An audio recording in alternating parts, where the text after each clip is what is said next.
Raz, działa. O. Proszę Państwa, to możemy powiedzieć, że oficjalnie 19. festiwal Millennium Docs Against Gravity został rozpoczęty. Raz jeszcze poproszę o oklaski dla twórców filmu.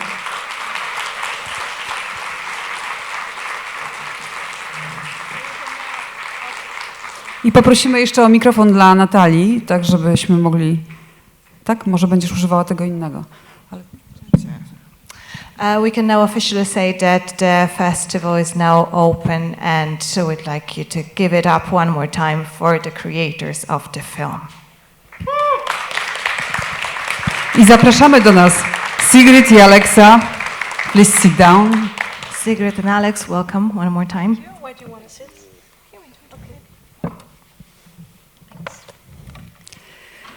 No, to nie jest taki moment, w którym no, w ogóle trudno tak zebrać myśli i oczywiście zacząć, ale ktoś musi zacząć i to jestem ja. Więc raz jeszcze witam Was i cieszę się, że otworzyliście festiwal, że przywieźliście ten film i że możemy o nim przez chwilę porozmawiać. Pierwsze pytanie będzie banalne, ponieważ tak wiele emocji w widzu wywołuje ten obraz. Chciałam się zapytać o to, z czym Wy zaczynaliście tę pracę. Może zaczniemy od Alexa i z czym ją skończyliście. It's not easy to start, to begin, but someone has to, and I'm the one. There are so many emotions connected with this film that we feel, but I'd like to start with asking you, what emotions did you start with, and what emotions did you end with, when working on this film? Wow, great question. I've never been asked that question before. And thank you all for watching and sticking around. I think, I started filming just before Bolsonaro came to power. And so there was a real sense of uncertainty, uneasiness, questions about the future. People knew that their world was about to completely change. But there was still a little bit of hope, before things really took off. Just a week after Bolsonaro came into office, that first invasion that happens in the film occurred, and everything from that point on was different in people's lives. To bardzo dobre pytanie, bardzo za nie dziękuję i dziękuję Państwu za to, że zostaliście. Kiedy zaczynaliśmy robić ten film, to było tuż przed tym, jak Bolsonaro doszedł do władzy i moim bohaterom towarzyszył niepokój, niepewność, ale jeszcze odrobina nadziei, a potem wszystko potoczyło się bardzo szybko. Pierwsza inwazja miała miejsce w pierwszym tygodniu po tym, jak Bolsonaro doszedł do władzy i wszystko się kompletnie zmieniło. And then by the end of the film, I feel, again, cautiously optimistic looking at Bitate and everything that he's been able to do. He's gone from being an 18-year-old kid who liked soccer and flirting with girls to this really capable, self-assured, confident leader that we feel can really carry his community into the future. And just to give you a quick update on him and where he is now, he was invited to the climate conference, Glasgow COP26, as an indigenous reporter working on a podcast, reporting on the climate negotiations that were happening there through an indigenous media organization. So we're really excited as well to continue to support his career. A kończyłem ten film jakoś pełen dziwnego optymizmu, bo oto społeczność znalazła w Bidite lidera, z chłopaka, który lubił piłkę nożną i flirtować z dziewczynami, zmienił się w takiego przywódcę, prawdziwego przywódcę, który gdzieś może swoją społeczność poprowadzić w przyszłości, żeby opowiedzieć Państwu trochę o tym, co się wydarzyło później. To on został zaproszony na konferencję klimatyczną, brał udział w podcastach dotyczących sytuacji rdzennych mieszkańców. Jest też wspierany przez tę organizację, dlatego bardzo dużo rzeczywiście robi. Final thing, and then I'll be quiet, or let Sigrid speak, that it's an election year in Brazil this year too. So at the same time as being optimistic, it's a really critical period for the rainforest, and the violence that this community has seen has only increased since production wrapped. Another member of the Uruguay community was killed, and so the situation on the ground is as urgent as ever and requires support. Ale mimo tego optymizmu muszę powiedzieć, że to jest też bardzo trudny, krytyczny moment w czasie dla lasów deszczowych. Mamy w Brazylii rok wyborczy, a przez ten czas przemoc tylko narastała, ta przemoc, z którą się musiała mierzyć ta społeczność. Jeden kolejny z członków jej społeczności został zabity, więc jest to jednocześnie bardzo trudny moment. Teraz patrzymy na Sigrid. Sigrid, and now you. Your version. Same question. And the question was, what emotions did I bring with me to the film or through the film, or When why? you started and then when you ended the work. Yeah. So when I got introduced to the project, Alex had been to Brazil, I think 1 or 2 times, and what really struck me about the film and why I was very interested in embarking on your journey and Bita and the community's journey was that Alex actually was interested in both sides. And really it was you being with the community, and the community said to Alex, well, you know, it's fine you're filming us, but we're actually not the problem. The problem are those over there that are grabbing our land, and we can't speak with them because they're gonna kill us. But you are American, so go speak with them. They'll love you because you're American. And so this way of portraying problem that's actually all our problem. The rainforest is getting burned down, and that's a problem for all of us. But by, you know, being interested in both sides of the conflict, I thought that was really refreshing and new, and I felt it was a more interesting way as an audience to embark on a journey and to embark on a story. So for me it was, of course it's devastating, but it brought a new light to the problem, because the land grabbers, the settlers, they're in a bad situation. They are poor, they can't feed their kids. You know, when Bolsonaro says go take some land, you know, what should they do? And in a way, you know, I'm sorry to say, but in my country, Denmark, we almost have no forest. We have a lot of farm. In Poland, I'm sure you also have a lot of farms, and in France and in Germany, big farm countries. So we have actually started a problem that is now, you know, Brazil's problem and everybody's problem, but we're not even like protecting our own forest. So in that sense, it's a refreshing or new way to attack the problem and show the problem, but it's also really calls on reflection on what we have been doing on our continent, and why is it now the Brazilians that stand alone with this problem.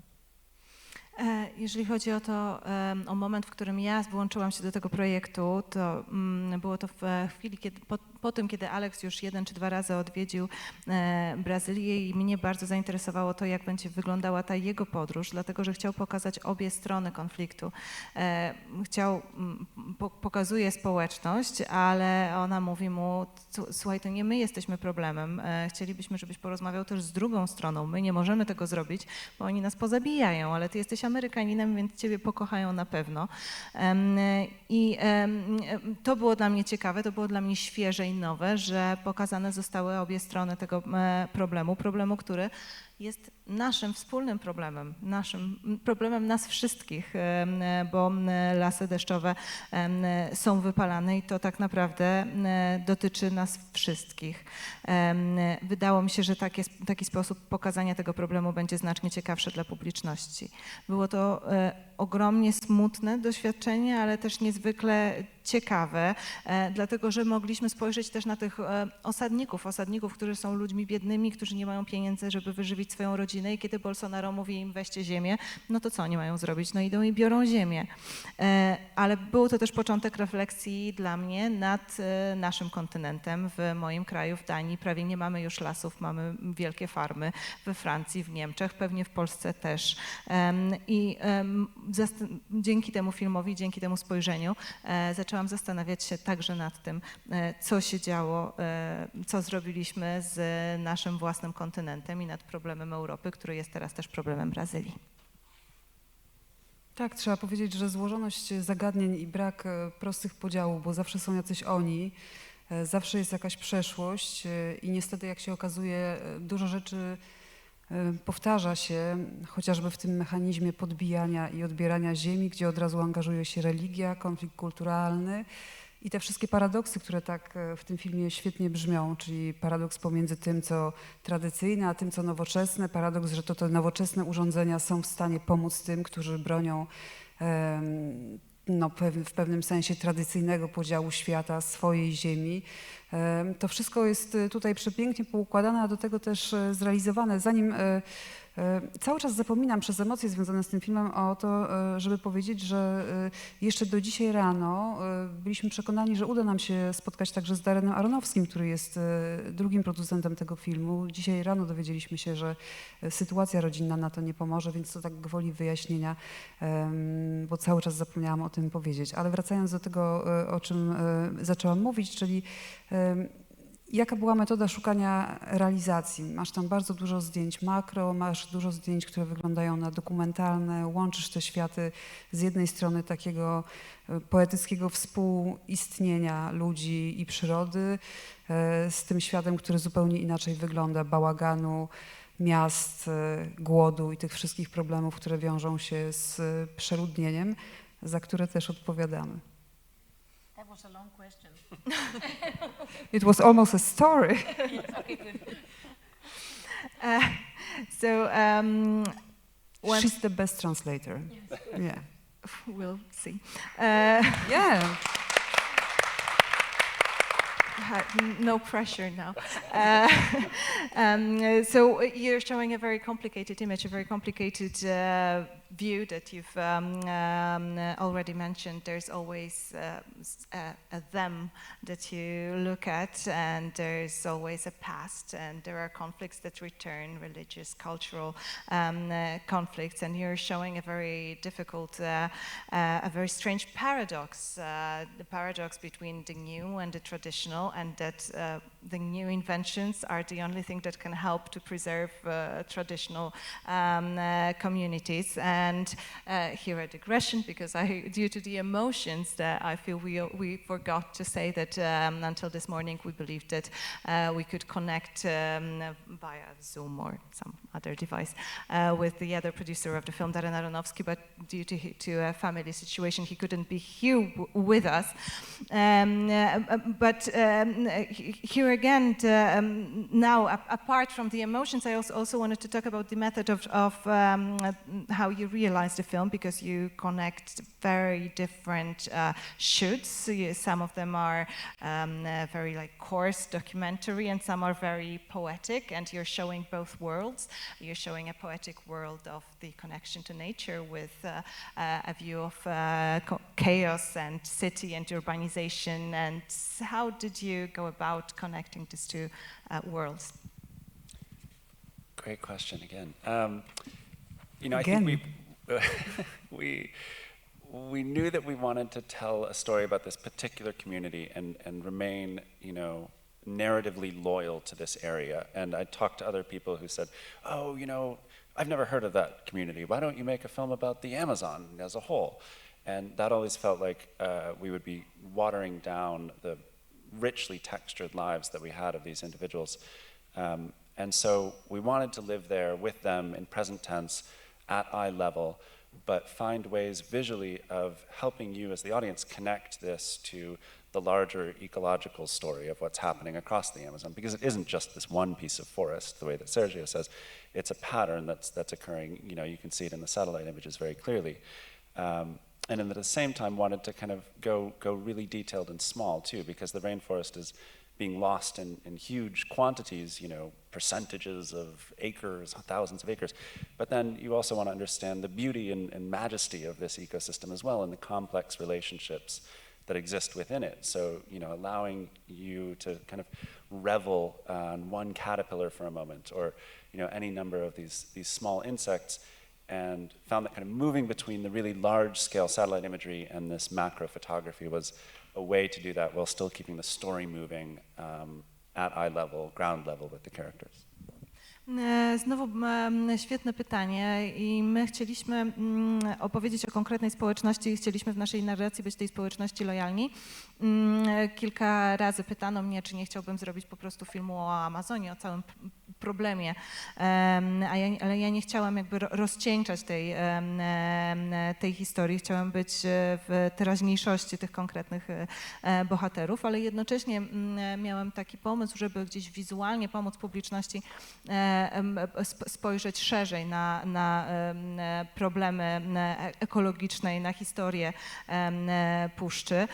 Dlatego chciałam gdzieś połączyć ten wielki problem i te wszystkie procenty i ten cały proces, gigantyczny proces deforestacji i zniszczenia, który się toczy, z ukazaniem piękna drobiazgów. Chciałam, żeby publiczność mogła się na sekundkę zatrzymać na pięknie gąsienicy czy jakiegoś innego insekta i po prostu połączyć te zdjęcia makro ze zdjęciami bardzo szczegółowymi. But you only speak about the pictures. You have to tell them about the sound, because it's actually the sound work that is a huge work on this film. Yeah, I think we're moving between different environments. We're crisscrossing between the forest and the frontier quite often. And so had some really early conversations with our sound designer and our composer about how to let people know which type of environment we were entering before you even understood it, because it's not always visually apparent. Sometimes things are deforested, but it's indigenous land and vice versa. And so the sound helped us build those worlds. And then one of the things that I think, you know, maybe doesn't come through when you're watching the film, but I think is really important, is that our composer traveled with me on our last production trip to Brazil, and she captured all these sounds of the environment and then used that instrumentally to build the score for the film. So when you're with Bitate and there's this rhythmic element, dum, dum, that's actually the sound of a bow and arrow from the Uruuau going dum. And the kind of Western guitar-like elements that are a little twangy and off-kilter are a gate closing near Sergio's farm. And, you know, maybe it sounds like a little trivial or just fun for Q&As, but I think the way that Katja, our composer, approached this and understanding the emotional motivations of our characters and meeting them and talking to them and then translating that into unique compositions for each of the different perspectives also helps us kind of identify who we're with when we're with different people. And also just the fact that you had a lot of, you know, like breathings and, you know, we say that the Amazon is the lungs of the world, and you worked a lot with breath and breathings and stuff like that, both in the sound and in the music. Ale dotąd mówiłeś tylko o obrazach, ale tutaj też dźwięk odgrywa bardzo ważną rolę i to była bardzo skomplikowana praca, dlatego że pokazujemy, tutaj przeskakujemy pomiędzy różnymi terenami, między różnymi środowiskami i czasami nie jest oczywiste, czy znajdujemy się na terenie rdzennych mieszkańców, czy nie. Dlatego tutaj zależało nam na tym, żeby przy pomocy dźwięku już zapowiedzieć, przedstawić miejsce, w którym się znajdujemy i jakby budować przy pomocy dźwięku poszczególne światy i tutaj ogromną rolę odegrała nasza kompozytorka Katja, która też pojechała ze mną do Brazylii, nagrała różne dźwięki dobiegające ze środowiska i później przełożyła je na język instrumentów, więc na przykład kiedy mamy dźwięk gitary, to jest jakby inspiracja zamykaniem bramy i chociaż to może tak brzmi, że to jest taki szczególik, o którym można sobie opowiadać, to jest jakby ta jej praca pomogła tutaj wykreować rzeczywistość i te poszczególne kompozycje do poszczególnych postaci czy do poszczególnych sytuacji stworzone. Albo na przykład kolejnym takim elementem tutaj istotnym, z którym dużo pracowaliśmy, jest dźwięk oddechu. Mówi się często, używa się takiej metafory, że Amazonia jest płucami świata i tutaj ten oddech też na poziomie dźwiękowym miał znaczenie. Polish is longer, that's a fact. I miałam naprawdę zapytać o muzykę, miałam zapytać także o sound design, bo rzeczywiście po tym, jak przed filmem zapowiadałeś, że cieszysz się, że tutaj dźwięk jest takiej jakości, no od pierwszych minut filmu już wiedziałam, dlaczego zwróciłeś na to uwagę, więc tutaj wielkie komplementy. Myślę, że zmierzając do jakichś takich podsumowań, czy też może nie ostatniego pytania, to chciałam zapytać, ile trzeba mieć też szczęścia podczas takiej pracy, poza zaangażowaniem, bo kiedy myślę o tej scenie, kiedy Bitate rejestruje kamerą, tłumacząc nam, że musi zapisywać historię, tradycje swoich ludzi, jednocześnie robi to stojąc w koszulce z Harrym Potterem, to myślę sobie, no kurczę, albo fart, albo jednak trochę reżyserii.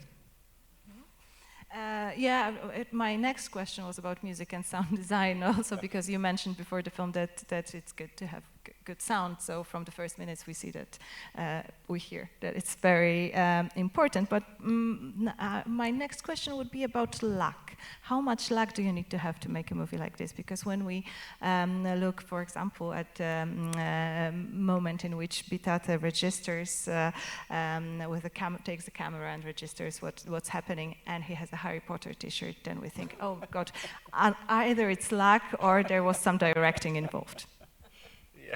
Yeah, I'm glad you noticed the Harry. Very observant. Bitate is wearing a Harry Potter T-shirt at one point when he's picking up the camera. And he does sort of have this, chosen one thing about him. It was evident from when we met him before he was president that he had some spark within him that drew people to him. But I think, it's more patience than it is luck for us. And our editor would definitely say, maybe too much patience at times and more decisions would have been better. But yeah, I think, I feel very lucky to have met Bitate and Nadinia and to have them in my life. And I think, the whole film revolves around their passion and charisma. And so in a sense, the film is just built around that. And it's lucky that these forces came together in this way and ended up with this film. Rzeczywiście BDT w tej koszulce Harry'ego Pottera, ta koszulka tym bardziej podkreśla, że on ma w sobie coś wyjątkowego, że on jest jakoś wybranym właśnie i ma jakąś iskrę, która pozwala ludziom skupiać się wokół niego, ale myślę, że mniej niż o szczęście chodzi tutaj o cierpliwość. Jestem pewien, że montażysta by się ze mną zgodził, że czasami przydałoby się więcej szybkich decyzji, a nie cierpliwości, ale niewątpliwie miałem szczęście, że poznałem moich bohaterów, bo to wokół ich pasji, wokół ich charyzmy cały ten film jest zbudowany i gdyby nie oni, to nie mógłby powstać, więc to było niewątpliwie moje szczęście, że mogłem o nich opowiedzieć, ale że też po prostu ich poznałem. But I don't think it's only luck. It's also really good talent and a director who keeps working and keeps searching and keeps going back and keeps looking for stuff.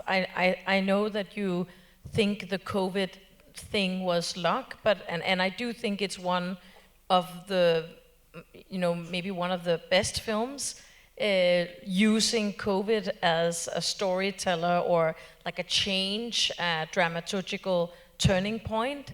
I haven't seen that much in any films.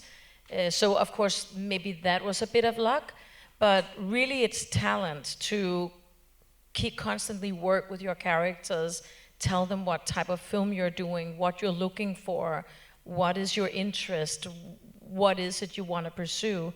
And then I worked one time with Viktor Kosakovsky on a film called Aquarella, and he always said, Sigrid, tomorrow I want to Wales to be in the ocean and swim next to each other. And we have the helicopter for 1 hour when I'm going to shoot those whales. And I'm in Greenland and I'm thinking those whales, like they're not going to come just because you ask for them. And we have 1 hour with a helicopter.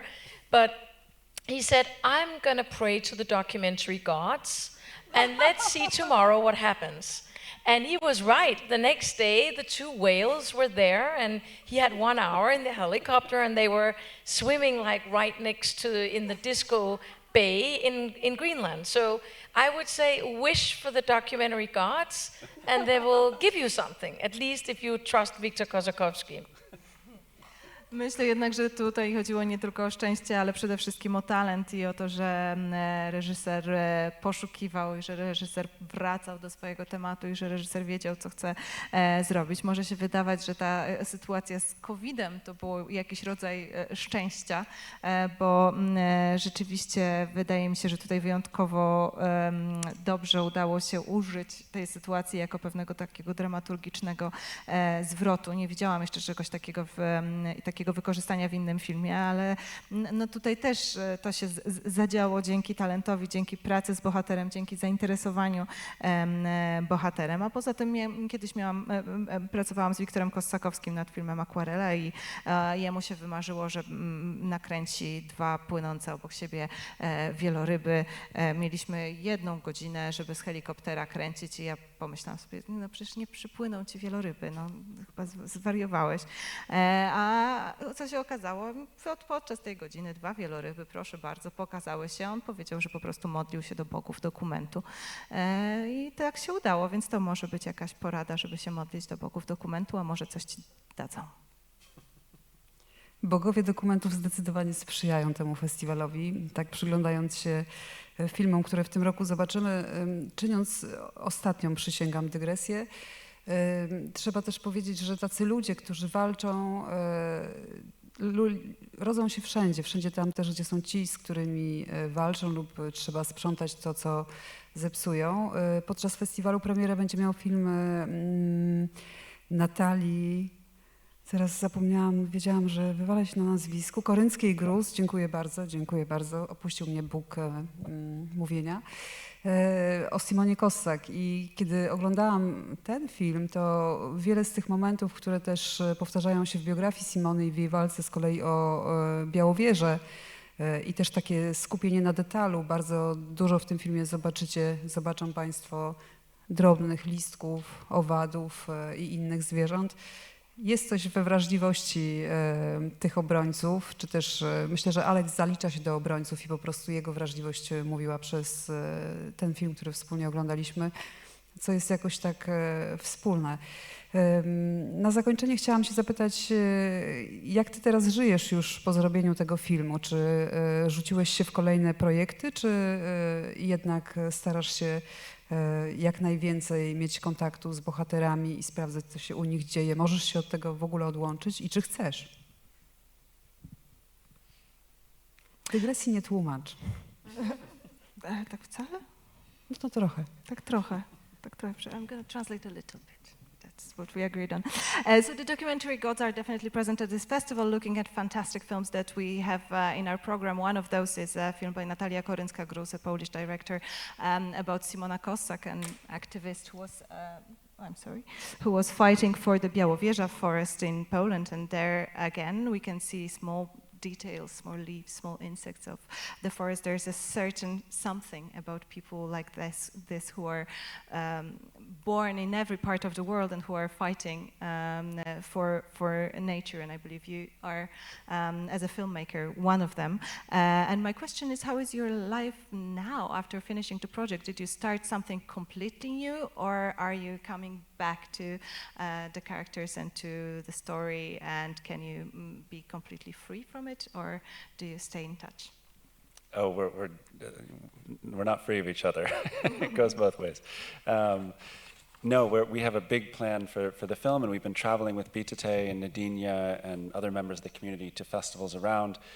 We also have a big impact campaign that we're planning around the film, working to build like a bricks and mortar production studio in the Uruguay territory so that Bitate and Tangai, my co-cinematographer, can continue producing their own films. Maybe next year they'll be at Millennium Docs Against Gravity 20th edition with their film that they've directed. So that'll be, supporting that is a big part of my life for at least the next 2 years, I think. Also working on some legislative goals around deforestation bills in the EU and the United States. So I'll be continuing with this problem and these people for a long time, but for my next project, I think, I'm still interested in climate change, but like this film interested in coming at it from the side through a more human angle than just looking at it on purely ecological terms. Zdecydowanie nie jesteśmy od siebie wolni, podróżujemy dużo z tym filmem i wokół niego dużo się dzieje, jesteśmy wciąż blisko z Nidinią i z BDT. Pracujemy też nad takim projektem studia filmowego, którym oni sami mogliby kręcić, mogliby tworzyć, więc być może na 20. edycji festiwalu będzie jakiś film zrobiony już przez nich. To jest coś, co mnie będzie zajmowało przez mniej więcej następne 2 lata. Są też pewne kwestie prawne dotyczące deforestacji, nad którymi pracujemy zarówno na poziomie Unii Europejskiej, jak i Brazylii. Myślę, że mój nowy projekt również będzie dotyczył zmian klimatycznych, ale także chciałbym spoglądać na nie z takiego bliskiego, ludzkiego poziomu, a nie tylko jako taką abstrakcyjną kwestię ekologiczną. To jeszcze do Sigrid zamykające pytanie. Opowiedz o tym projekcie ze swojej perspektywy. Co ci dało największe spełnienie, a może na przykład było coś, co wyjątkowo ci z trudem przyszło przy produkcji tego filmu i chciałabyś się tym podzielić? Now a closing question to Sigrid, if you from your own perspective could say maybe what was the most fulfilling thing about this project, or maybe what was the hardest one? Well, there's been a lot of hard moments and of course also a lot of fulfilling moments, but what has been a real pleasure for me is that we were able to partner with National Geographic on the film, because I did a previous film called The Cave, and that was right before the pandemic, where I also was partnering with National Geographic. And the reason why it's so important for a film like this is because it's a small language area. It's only 180 people that speak this language in the community. Of course, there's also Portuguese. And Alex is a first-time filmmaker, so it's very hard to get the film out if you don't have a really good distributor. And it's not that I believe that, naively, that film can change the world, but I definitely believe that the more eyeballs that sees a film like this is going to make us reflect and going to make us think about protecting indigenous communities, because they're protecting land. And by that, they're protecting you guys and all of us on this planet. So that has been an enormous pleasure to work with an incredible team. And they are making the film available for everybody, and even ending the film on Disney Plus end of the year. So that's a really great thing. Było bardzo wiele trudnych momentów i bardzo wiele momentów, w których czułam spełnienie. Na pewno bardzo ważne było dla mnie to, że naszym partnerem był tutaj National Geographic. Ja z nimi zrobiłam też poprzedni film The Cave tuż przed pandemią, ale tutaj było to szczególnie ważne i szczególnie trudne, żeby mieć dobrego dystrybutora, dlatego że pracowaliśmy z ludźmi z bardzo malutkim językiem, tak? Tylko 180 osób mówi w tym języku, a oprócz tego w filmie jest język portugalski, a Alex jest debiutantem, więc to nie jest łatwo taki film rozpowszechnić, taki film dystrybuować, więc to było bardzo dla mnie ważne, dlatego że chociaż ja nie wierzę jakoś tak naiwnie, że filmy mogą zmienić świat, ale myślę, że jeżeli dużo osób taki film zobaczy i ten film skłoni ich do refleksji nad tym, że być może należy chronić rdzennych mieszkańców, którzy chronią ziemię, a chroniąc ziemię chronią nas wszystkich, to jest coś, co może jakoś na przyszłość Ziemi wpłynąć. Dlatego bardzo się cieszę, że mogłam z tą świetną ekipą pracować, na tyle świetną, że film pod koniec roku będzie miał swoją premierę na Disney+. Bardzo wam dziękujemy za to, że przyjechaliście, że razem otworzyliśmy festiwal. 19. edycja jest już teraz otwarta naprawdę oficjalnie. Zostają nam podczas tego uroczystego wieczoru rozmowy prywatne. Oczywiście jest też drobny poczęstunek, wino i to jest plan na zakończenie tego wieczoru, po to, żeby zebrać siły i od jutra już w kinach oglądać filmy i spotykać się z tym światem, tak jak na samym początku powiedzieliśmy, w całej jego złożoności i w tych aspektach, które są przecudowne, i w tych, które przecudowne nie są. Thank you so much one more time for coming. Thank you for opening the festival with us. It's now officially open, and the 19th edition is upon us. The rest of the evening is just wine and food and unofficial talk, and from tomorrow we're going to start to watch all these films that show us the world in a very complicated way, the way that it is sometimes great and sometimes completely not great. Thank you so much for being here with us. Dziękujemy też Państwu. I zapraszamy właściwie nie wiem, do spędzania na własnych zasadach dalszego ciągu wieczoru, ale z nami tutaj, rozmawiając i no właśnie, szukając bliskości. Do zobaczenia na szlaku. Festiwalu oczywiście. Thank you so much, and we invite you to spend the rest of the evening here with us.